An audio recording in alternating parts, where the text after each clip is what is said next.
Kemudian naiklah Yesus ke atas bukit, ia memanggil orang-orang yang dikehendakinya, dan mereka pun datang kepadanya.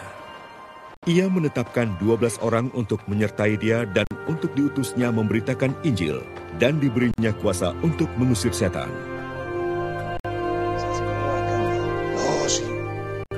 Ke-12 orang yang ditetapkannya itu ialah Simon, yang diberinya nama Petrus, Yakobus anak Zebedeus, dan Yohanes saudara Yakobus, yang keduanya diberinya nama Boanerges, yang berarti anak-anak guru. Selanjutnya Andreas, Filipus, Bartolomeus, Matius, Thomas, Yakobus anak Alfeus, Tadeus, Simon orang Zelot, dan Yudas Iskariot yang mengkhianati dia.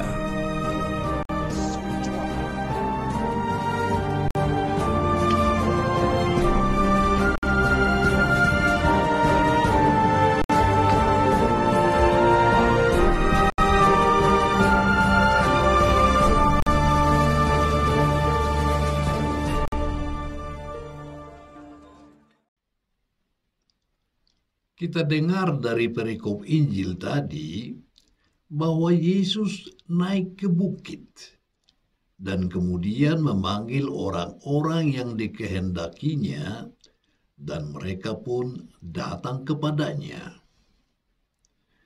Ia menetapkan 12 orang untuk menyertai dia dan untuk diutusnya memberitakan Injil.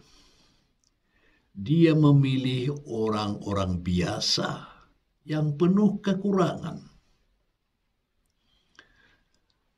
Orang-orang yang dipilih oleh Yesus menjadi rasulnya secara manusiawi memiliki problem yang berbeda-beda.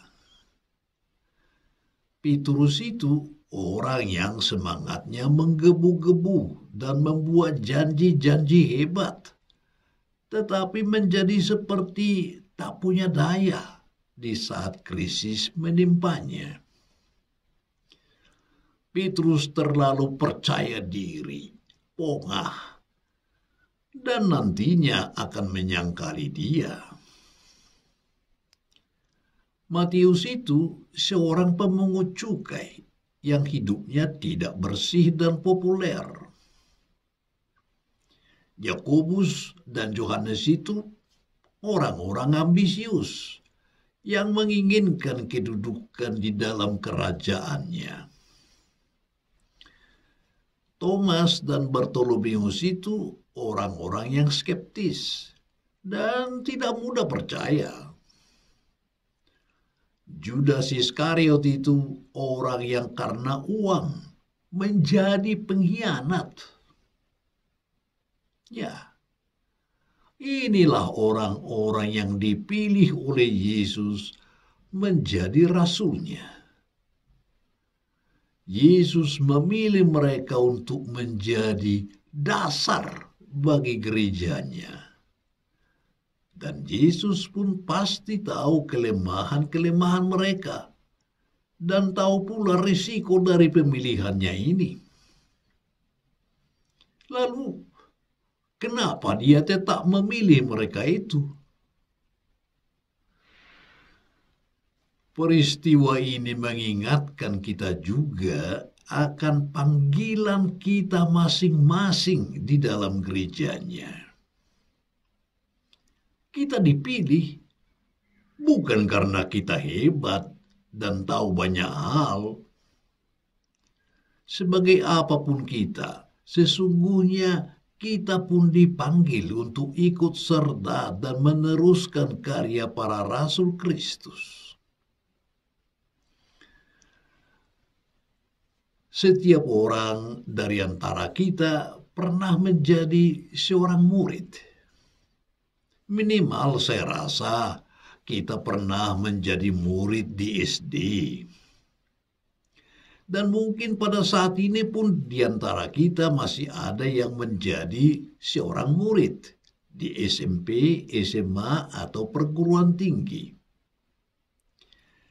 Namun, dari pengalaman kita tahu bahwa hanya sedikit di antara kita yang pernah dipilih untuk mengerjakan tugas dari guru kita. Dan kita tahu bahwa penugasan guru itu adalah suatu keistimewaan, suatu anugerah. Setiap orang Kristen dipanggil untuk menjadi seorang murid. Ketika kita dipanggil menjadi murid Kristus, maka panggilan itu adalah sebuah keistimewaan, sebuah anugerah, pemberian cuma-cuma. Hal ini bukan karena kita pandai berteologi, hafal ayat-ayat Alkitab, dan melakukan perbuatan baik. Siapakah kita sehingga Tuhan panggil untuk menjadi murid, melayani, dan memberitakan Injil? Hargailah setiap panggilan yang Tuhan anugerahkan kepada kita. Kita bersedia dipanggil sebab kita percaya bahwa ada Roh Kudus yang memimpin gereja. Maka jangan menolak jika dipilih Tuhan untuk melayani gerejanya. Mari kita buktikan kepada dunia bahwa sebagai umat pilihannya, kita dapat tetap memberitakan kabar keselamatan dalam Kristus kepada sesama. Jangan sampai kita lengah dan lalai menuntaskan kewajiban yang diberikan Allah pada pundak kita. Mari selalu kita ingat bahwa Allah yang telah memilih kita.